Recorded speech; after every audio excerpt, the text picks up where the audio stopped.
Why is Gaia-X so important? Again, we have to ask this question, and how does a data-driven world look like, and what is Europe's role in such a world? This we will find out in the next part of the program, The World with Gaia-X, a promising title, and I'm really curious about what our speakers will report us in the next 45 minutes. So we have invited three scientists who are experts on the topic. Let's start with Jacques Kremer. He is professor at the Toulouse School of Economics and will talk about why is data sharing the key resource of the future economy. Why is it so important and what are the benefits? Welcome et bonjour, Monsieur Kremer. Do you hear me? So I hand over to you now for your presentation. We will give you a couple of Forgot. Sorry, I forgot to unmute myself. Yes. Can you see Can you hear me and can you see my screen? It's perfect. Happy to well, thank you. Have you with thank us. you very much for inviting me to this historical event, and I'm very honored to be leading to be the first of the three egghead speakers who are going to introduce this day. Let me begin by a quote from the European Commission's communication on the European strategy for data. The second part of a quote from here to here discusses a number of impediments to the sharing of data. And what I will do in my presentation is concentrate and try to explain a little bit why economic incentives are important for the sharing of data. The Commission begins by saying that there is not sufficient sharing of data. Well, it's a difficult topic. How much sharing of data should there be? But what I want to do is stress one benefit which people might not sufficiently take into account when they're thinking of how much data should be shared. And to do this, I think it's very useful to begin by speaking about the notion of transaction costs. You know, we live in market economies where the markets help or are the basis of the coordination of economic activities. And Adam Smith, a long time ago, stressed that prices were an important component of this because prices reflect the values of a good for the society and provide a guidance to the different participants. Quite some time ago, Professor Hayek stressed the fact that markets are very good aggregator of disparate information. So different producers know what their cost of productions are, different consumers know what their tastes are. They don't need to learn each other's information. The market basically will take this information and aggregate it. And these perspectives have been synthesized through the concept of transaction cost, which basically means that in order to produce a good, you've got a cost of production, you need machines, the raw materials, and so on. There's a cost of transportation, but there's also a cost of doing the transaction, finding the buyers, transacting itself. And markets are a good way of organizing transaction cost. And lots of my argumentation will be that Gaia-X has the capacity of lowering the transaction cost in the European economy. Now, if we back up a little bit, there are three causes of the difficulty of accessing information. First, there's the physical and technical cost of access. You need access to servers, you need access to screen. In the old economy, you need access to books and so on. So this is rather straightforward. You've got the difficulty of finding the information and even knowing whether the information exists, and that takes time and effort. And finally, the third and very important difficulty is that some of the agents who control access to information have got access not to share incentives, not to share that information. Now, economic agents, of course, adjust to these difficulties, and in particular to the incentive difficulties. I'll discuss some of those adjustments later, but they are costly. If you change the terms of a contract in order to make sure that information is well transmitted, this is costly. Organizing fluid markets for data kind of lowers the need for these adjustments, and that's an important component of the benefits of something like Gaia-X. And we've seen lots of those dynamics play out in consumer-facing economic activities. Okay, it's clear that the search costs have been very reduced. It's much easier for consumers to find the good they want to buy.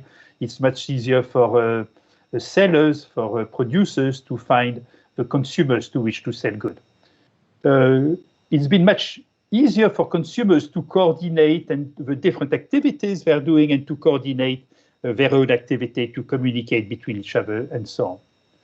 But of course, there has been cost for economic agents of not being able to control the use of the information they're providing and the access to their information. And for instance, the European Commission's case against Amazon rests on the idea that the sellers on Amazon were involuntarily providing information to Amazon to compete against them. Okay?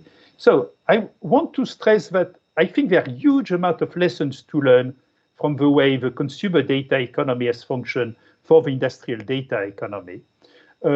It's very important. No, we have a tendency of stressing the negative consequences of the access to consumer data in the policy discussion, but it's very important to remember that the easy access to consumer data has had extremely positive consequences. And the challenge which we, especially you, are facing is how can we do better in the industrial data world. So to discuss this a little bit more deeply, let me speak about the economics of data exchange. Okay. First, there are large benefits of having data exchange and more access to data. First, there is a direct benefits of better access to data for things like training AI, for technical purposes, and so on. I won't discuss it because lots of the people in the audience are much better, know that much better than I do. There is a very, as I've argued, importance of reduction of transaction costs. And in particular, economists have stressed the fact that transaction costs are lower within firms than between firms. And very often, when we discuss the reasons why a firm would purchase one of its suppliers, it's in order to reduce the transaction cost, and the economics literature has lots of case studies about this. Okay?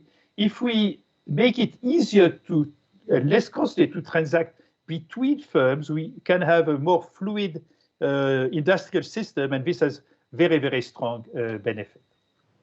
Third point I wanted to stress is that an economy-wide organization of data exchanges, or kind of a big enough organization of exchange, will prevent captive data markets. Now, if data are not exchange are not made within firms, they're very often made through the use of proprietary electronic data exchanges, EDIs. Okay, this is just one example. You could find lots of other examples of this type of phenomenon.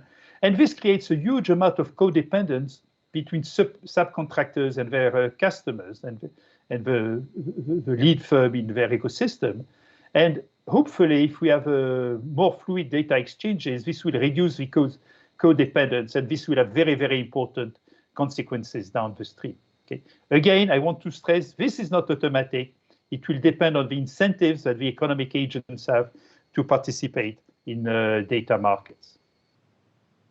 To understand those incentives, it's important to remember that data is different. It's true that it's very valuable and very important, but it is not a good like any other. It doesn't disappear when it is used. Okay, if I use data, I still have it and I can still share it. New data is created all the time and very often at a very low cost as a side activity, as a side product of other activities. And finally, the same data can have very different value in different applications. So that means that the markets for data are not going to look at all like standard markets. In particular, there is no well-defined price for data.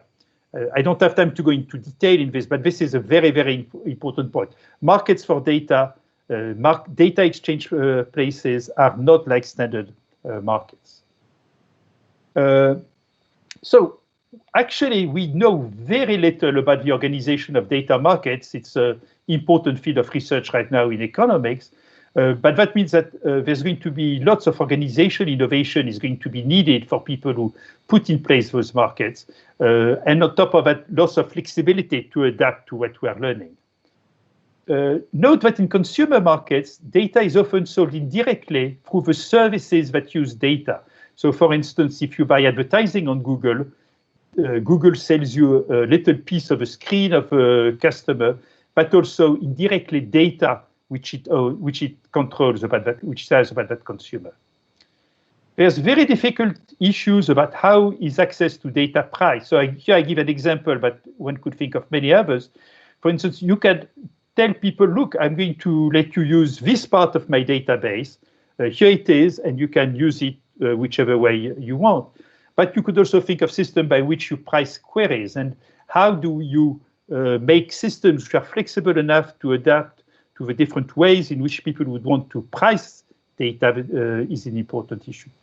There's an important issue, of course, of controlling the use and diversion of data, and I discussed this with the Amazon example. And finally, it's very important to realize that if you're going to organize a market data place, the transaction cost of using this data marketplace to acquire data must be lower than the transaction cost using other methods of exchanging data, for instance, decentralized methods or other competitors. So it's very important to ensure the fluidity of this market. So let me finish by discussing a few links between Gaia-X and platform economics. Platforms, which have been a very active subject of economic research recently, put in contact economic agents. And Gaia-X will be what we call a two-sided platform. It will be a platform because it puts in contact economic agents, some who want to provide and some who want to use data. And it will be a two-sided platform because there are two groups of users, providers on one side and users of data on the other side. Of course, the same person can be a provider on data and also his user, so it can be on both sides of a platform. One of the difficulties of the economics of platforms is that they, sorry, can you still see my screen? The platforms attract users only if there are other users, and the pump needs to be prime. You need to attract first users, and consumer-side platforms are very good at this, and what they've done should be taken into account. Okay, in particular, when the first sectors which are going to be using the platform are chosen. Finally, a last remark is Gaia-X is going to be a regulator. And if successful, it will play a regulatory role in the European data economy. For instance, in order to reduce the cost of switching between cloud service providers, what we call hyperscalers, and to encourage portability of data and interoperability. Now, I shouldn't have to say this, but good regulation is good and bad regulation is bad. Alas, the debate is too much. Should we have regulation or not? Well, no, I can't answer that question. You could have a good regulation, but you shouldn't have a bad regulation. And caution is needed when you have regulation. Just two points I want to stress. First, there's a phenomenon of capture. Regulatory agencies have a tendency of being captured by the sector that they're supposed to regulate for the benefits of the rest of society, and actually to work in favor of the sector. You just need to look at basically every single ministry of agriculture in the world to see example of this. Second point, which I want to stress, is that if you favor a European supplier of data or services, you handicap its customers, which are very often also European. So it's very important to make sure that the playing field is fair. I think it's also very important not to tilt it. As a conclusion, first I would say bon vent, good sailing to Gaia-X. There is lots of work to be done, and there's lots of details to be taken care of, but it's a very exciting work, and Gaia-X will be the linchpin of the European data economics. And finally, there is lots which is not known about the economics of data exchange. We've discussed with Hashim and with our colleagues in Bologna, and we're planning to do research on the topic. And Hubert has told me that I could announce that there will be a webinar on the topic on the first quarter of 2021. Thank you very much. Thank you very much for this great presentation, for your kind words. Merci beaucoup, Mr. Kremer. Our next speaker is one of the leading experts internationally when it comes to the competitive role of data and facts. He will give us an answer to the question, we see all these dominant firms in the market. What are possible ways to make the data economy more competitive? It's a pleasure to have you with us, Mr. Professor Achim Wambach from Mannheim, President at Leibniz Center for European Economic. Hello and welcome. Yes, hello. Nice to be with you. I start immediately. So, Jack, I still see your slides. I'm not sure whether you have to get out of your slides to show mine, but I will start with my slides. So, I hope you can see my slides. Enabling competition, the data economy, it's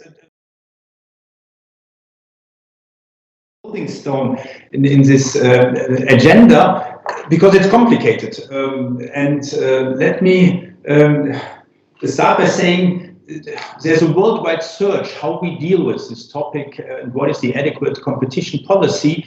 And worldwide means really across the world. So here's a report for Commissioner Vestager, which was actually Jack was one of the co-authors of this report. This was a report in the middle here for the German government. I was co-chairing this commission. It's great here from the UK, but also Australia, Japan, another report in Germany, and quite late, but you know, they're coming to the field, the Americans. So that's a report by the American Congress. And typically we concentrate, and Jacques already mentioned that, you know, how to deal with the dominant firms, so prevent misuse of a dominant position. But what I think is equally important, and what is the topic of my short presentation, is how do we enable competition? So competition policy is not just preventing misuse, but also to enable competition. It's to protect competition. And our commission actually was asked what changes are necessary to have in Europe internationally competitive firms so that we can compete in the market. And as you see by these many reports, it doesn't seem to be a simple solution to it. And here on my next slide is, you know, what is the data for competition and markets? And the typical economist's answer is it depends. You know the story of President Truman, who wants to have a one-armed economist because he says economists typically say on the one hand and on the other hand. But it is like it is. There are arguments going in both directions. So data quite often is useful and helpful and really creates a lot of hope, but it can be detrimental for markets.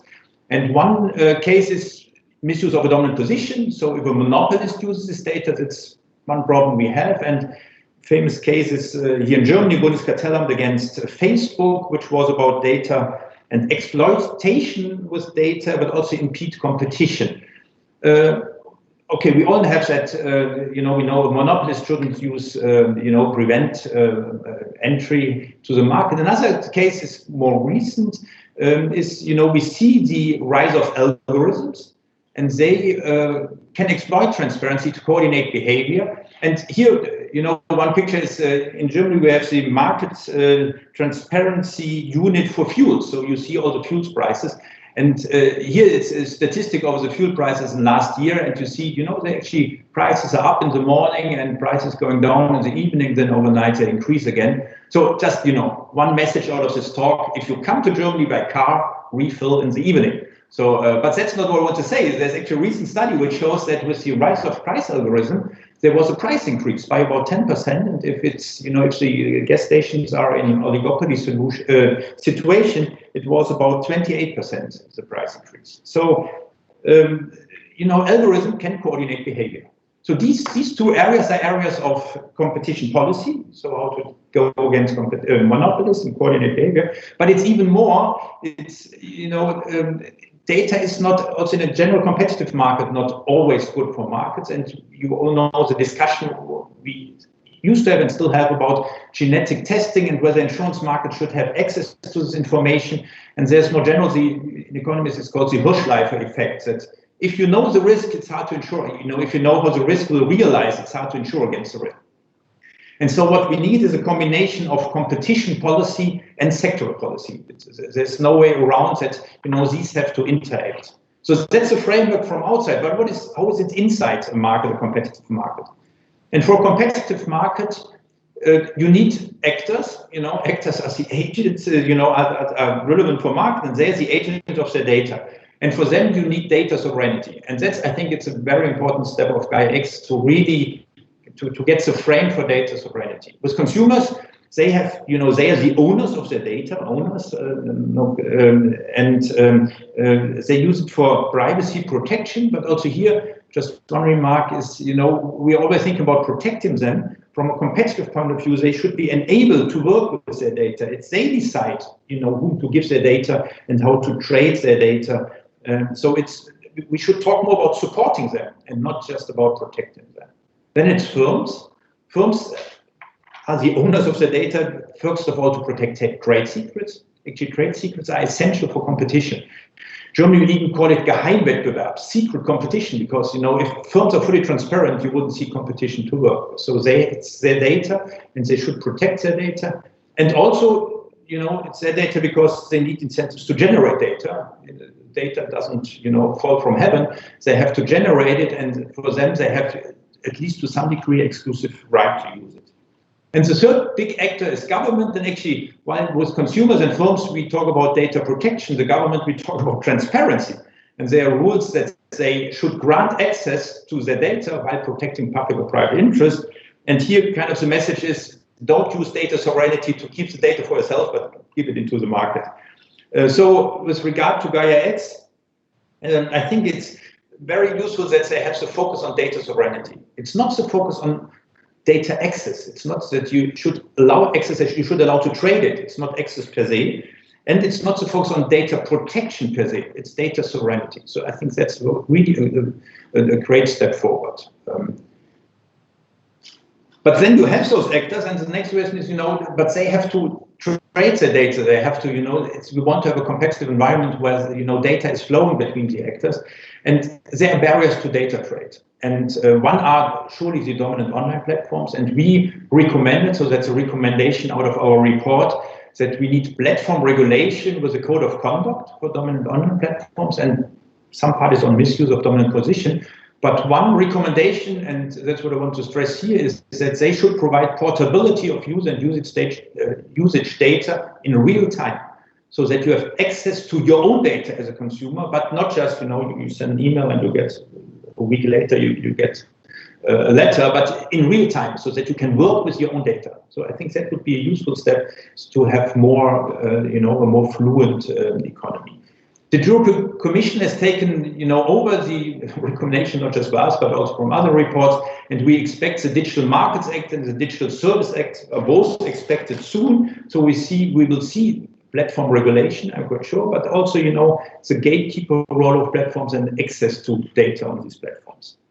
With regard to consumers, if you have the frame that they are the owners of their data, but they should get access to the data. One is getting it from dominant platforms, but also and that's a recommendation we gave, that the digital user accounts should be accessible to third-party providers on the wish of the consumer. So that's what we see in the banking sector with the Payment Service Directive, which really has established new markets around it. And I think it's a general point that, if someone is, is capturing the data, but there's an aftermarket to it, then it's useful to have access to the data. And okay, we're all aware that consumers need support to some degree. We don't read, all the fine print when we click on websites, and so the role of data trustees may come in here to help the consumers. The other two actors are firms, and there's one important aspect which I think needs more attention. Firms, it's a new world. Gaia-X is a new world. We have to experiment with data. New forms of data sharing, new forms of platforms are being created, and so firms have to work together. And Gaia-X is one form of them working together, but there are also different forms, and I think it would be really helpful if we have more legal certainty. When are firms allowed to work together? When is it a cartel problem? When is it an issue for the antitrust authorities? And when can they work together? And so we recommend a voluntary notification procedure at the European level, so that firms have more legal certainty to work together. Because I think that's essential in this market, that there must also be cooperation in the data economy. And the second point is that data protection is all around. It's very much different across countries, but it's also very much different inside countries. Depends who is in charge of it. I think we really have to learn more on that one, because that's also a barrier in some degree. If we have not a level playing field across countries and across regions. Final point is the government, the public authorities. I think it's a crucial step in the data economy. We see that consumers have privacy issues, companies have trade secret issues. Government data is overall data, and there's much less. They still have to care about privacy and about trade secrets there, but it's that's data which can be used. And so we definitely need more strength on the data strategies and access to government data, but not just government data, but also companies which are entrusted with the delivery of public services. So if there's the right to have a mobility service in some city, why don't publish those mobility data? That could be an obligation to those companies, so that we get this data and we can work with this data. And I think there's a government plays a crucial role. A crucial role to play. And now coming to Gaia-X, and that I think that's where Gaia-X will be really helpful. It can be helpful for the government to provide the data, give it to the public, and it strengthens the sovereignty of the players in the market. To sum up, what is the vision we have of the market? The talk is about enabling competition. Competition policy sets a frame for it. So that's the framework we have. And sector regulation we need. We need sector regulation, maybe where algorithms are present, maybe in insurance market where data is can also be detrimental. But then we need to have the sovereign actors. And for the sovereign actors, I think Gaia-X is the framework we have to the infrastructure, the common language, without monopolizing the market. That I think it's a crucial point. Without monopolizing the market. And so if I can make one remark on Gaia-X, it's sometimes being said it's a digital ecosystem which it provides. I would call it, it should be the infrastructure for digital ecosystems in plural. We want to have a lively, competitive environment with many ecosystems, and data can get across these ecosystems. So I think that would be my recommendation for Gaia-X to proceed. I wish you good luck with the next steps. Thank you very much. Mr. Professor Wambach, a lot of good points. Dankeschön. Thank you very much. And now let's continue with the video message of Miss Marie-Anne Frison-Roche. She is the law director at the Journal of Regulation and Compliance at the Institute of Political Studies of Paris. And in her video, she will explain why Gaia-X is so important from a legal perspective. We are honored to have her with her expertise on board. Bienvenue, Miss Frison-Roche. Thank you for the invitation. My topic is to find with you the more legal framework for Gaia-X. This is my conviction, not only because I'm professor of law, nobody is perfect, but also because Europe has been built on the very strong principle of rule of law. The European Court of Justice continues to say it regularly. In the European Union, the principal legal requirement is the respect of rule of law. As in the US, in Europe, the rule of law is the respect of individuals and the application of judicial review. This is the most important of everything. This basis is developed by the European Parliament, the European Commission and the Court of Justice. The European Union is also built on some substantial legal principles, such as the free competition principles and the compliance principles. Compliance law is a new branch of law, very powerful, a sort of alliance between public authorities and private enterprises. Compliance law increases very fast in US and in Europe. The future of Europe may be in this very new branch of law, compliance law. It is a legal way for an anonymous Europe. This new branch of law will be very adequate for Gaia-X, I'm sure of that, and I would like to express it. Firstly, by explaining what is compliance law by giving a definition.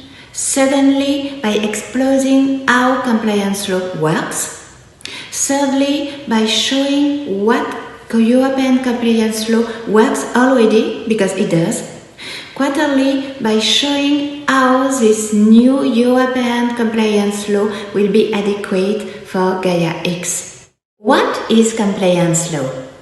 Compliance law is a very new branch of law, a new form of regulatory law. So both are ex-ante branch of law, while competition law remain an ex-post branch of law. As regulatory law does, compliance law expresses very ambitious goals, the monumental goals going beyond the simple efficient functioning of markets.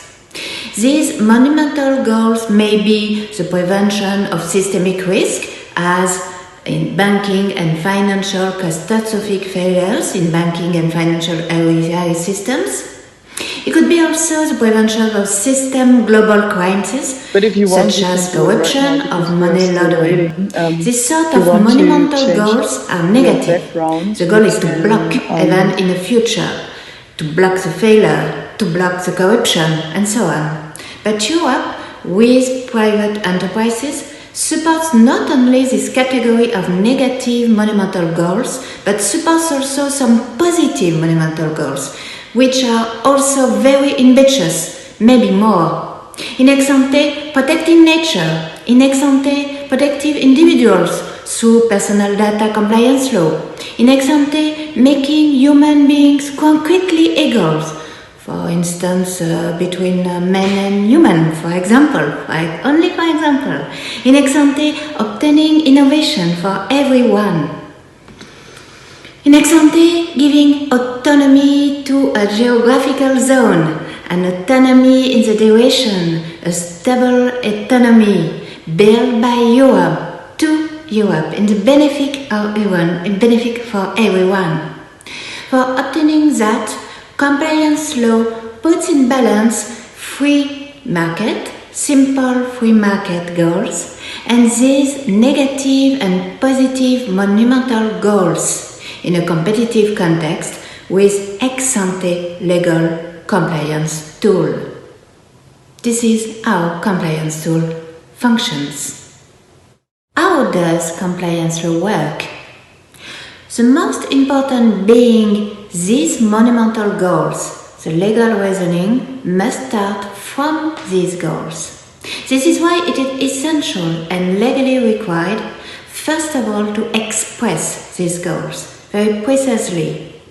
After that, in a second step, the legal and technical means are put in place to reach these monumental goals. The question is how and where organize this compliance tool with efficiency. The solution is to choose those organizations, public or private, which are in the best position to do so and let them. They are the crucial enterprises. The notion of crucial enterprises is central in regulatory law and compliance law. For instance, bank and financial institutions are the crucial enterprises in the prevention of corruption. This is why bank and financial enterprises organize the means to reach the monumental goal, block the corruption, by the obtention of information, by the creation of information for this purpose, by the centralization of information, by the transmission of information. Compliance law is, first of all, a law of information. Information as a tool to reach a monumental goal. This is a part of work for the private bodies. But where are the public bodies? They are everywhere. And they must be, because, as we know, information is a common good. Public bodies work as supervisory bodies on these private operators, which must be powerful to reach such monumental goal, but also must be supervised.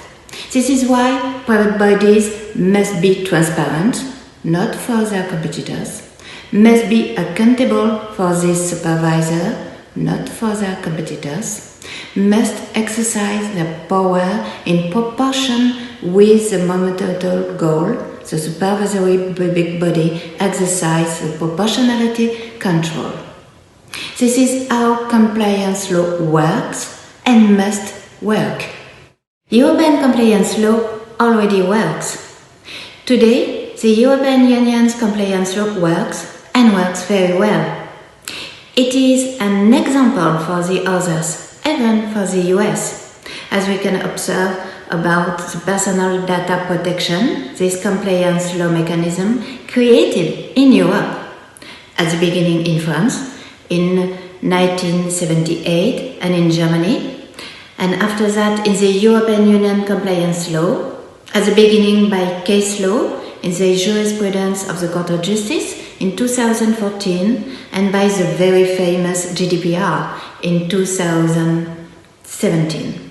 Its monumental goal is the protection of the individuals. This protection of the individuals is another goal than the protection of the market. It has been created by the Court of Justice through the pure creation of the right to be forgotten without any specific regulation. The GDPR came after this first judgment adopted in 2014 by the court against Google Spain. This goal of protecting individuals has been internalized into enterprises in Europe and might be supported by regulation, but it is also, and after that, supported by its general goals based on the rule of law. It is easy to see it through the two also very famous judgments adopted by the Court of Justice, Schrems I and Schrems II, which block the extraterritorial transmission of personal data from Europe to US. Let's go to another European example. The monumental goal of the prevention of systemic failures in banking economy, obtaining European economic stability. This is the monumental goal vised by the European Banking Union established in 2014. It works very well. This goal has been internalized in the crucial enterprise, which are banks. These banks, which are crucial enterprises, are supervised by the European Supervisory Board Department of the European Central Bank. All work in ex ante. This constitutes a very pertinent model. Looking the European legal evolution, we can say that Europe is moving from competition as unique principle to regulatory and compliance pillar. By this balance between competition and compliance, these monumental goals may be reached by ex-ante compliance tool, first of all based on information and rule of law. Not only for negative monumental goals, banking union, but also for positive monumental goals, protective of human beings, personal data, protective nature, protective on innovation, which are the identity of Europe, stability, protection of the future.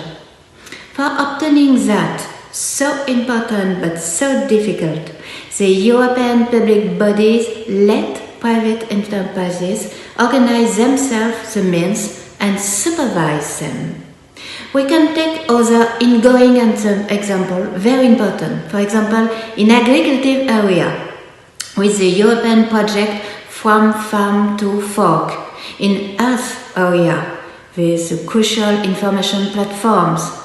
For every topic, and not only about regulated sectors, everyone observes an European mutation, which can be expressed like that, from an ex-post-European, by competition law, to an ex-ante Europe, by regulatory law, through an internationalization of monumental goal in crucial enterprises by compliance law. The adequacy between compliance law and Gaia-X. Studying the project Gaia-X in a legal perspective, it is remarkable that this project matches very well with the current principle of the general European compliance law. Gaia-X is a private initiative of crucial enterprises to obtain an European data infrastructure built on this goal of autonomy about the essential tool which is data for the industrial creation. Compliance law is an ex-ante branch of law which supports the private enterprises and controls the use they do of their seized powers in direction of the monumental goals. This control must be very strict and the accountability must be very effective. Compliance law must support the creation by private enterprises of new tools to reach monumental goals, negative or positive. Gaia-X needs the legal support with the legal framework of control. In this case, Gaia-X has a monumental goal, the creation of the European data infrastructure, giving the autonomy to Europe. This is a positive monumental goal. Gaia-X must always demonstrate the reality of this monumental goal. It must not be just a speech or rhetoric conduct. This is why permanently the governance of Gaia-X must give to see the tools put in place and used to reach this monumental goal. The concrete legal organization of control must be built for and on three principles used in compliance law for everyone, public or private bodies, to have in common and always in mind the monumental goals, give an European autonomy through the data infrastructure, explicit monumental goals, make regular reports, annual reports for example, of the concretization of these monumental goals. For private enterprises, organized by themselves all means required to reach these monumental goals, be always transparent for the supervisory board, but not for the competitors. No. Compliance is not free lunch. Report to this public supervisory board, regulatory or on requirement. Organize, for instance, a system of alert for the stakeholders. This is a part for private bodies. And for public bodies, organize a general supervisory mechanism. Organize regular hearings on the board of Gaia-X through a specific supervisory bodies, maybe, as it was made by the banking union, or a specific power given to the European Commission, for example, could be, and with specific powers, such as specific power to require information at any moment from Gaia-X, of course. Everything may be adjusted. The most important is to use this wonderful new branch of law, which is compliance law, to obtain the best relation between public and private entities for creating in ex-ante the autonomous Europe. It could be my conclusion. For Gaia-X, let's go into European compliance law. Thank you for this video message, Miss Frison-Roche. We will make a short break now. See you back in a moment.